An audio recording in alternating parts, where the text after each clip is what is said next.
തെളിച്ചമുള്ള മനസ്സ് വെളിച്ചമുള്ള വഴി കാണും. ഇഷ്ടങ്ങളെ പിന്തുടരുക.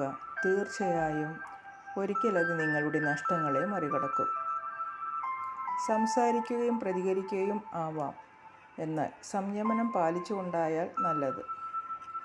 ചിലവാക്കിയ സമയത്തിൻ്റെയും നഷ്ടമായ ആരോഗ്യത്തിൻ്റെയും കണക്കെടുപ്പാണ് വാർദ്ധക്യമെന്ന് പറയാം. പുഞ്ചിരി പിണക്കത്തെ ഇല്ലാതാക്കും, മൗനം തർക്കത്തെയും. എത്ര കലങ്ങിയ വെള്ളവും കുറച്ചു കഴിയുമ്പോൾ തെളിയും. അതുപോലെ ഏത് പ്രതിസന്ധിയും കാലക്രമേണ മാറും. ജീവിതം ആർക്കും ഒരു വാറണ്ടിയും നൽകുന്നില്ല. സാധ്യതകളും അവസരങ്ങളുമാണ് നൽകുന്നത്. സ്വയം വിശ്വാസമുണ്ടെങ്കിൽ പ്രതിബന്ധങ്ങൾ പോലും അവസരങ്ങളായി മാറിയേക്കും. പിന്നോട്ടില്ല എന്നുറപ്പിച്ചാൽ മുന്നോട്ടുള്ള വഴി താനേ തെളിഞ്ഞു വരും. ഒരുപാട് സ്നേഹത്തോടെ ഏവർക്കും ശുഭരാത്രി. Good night.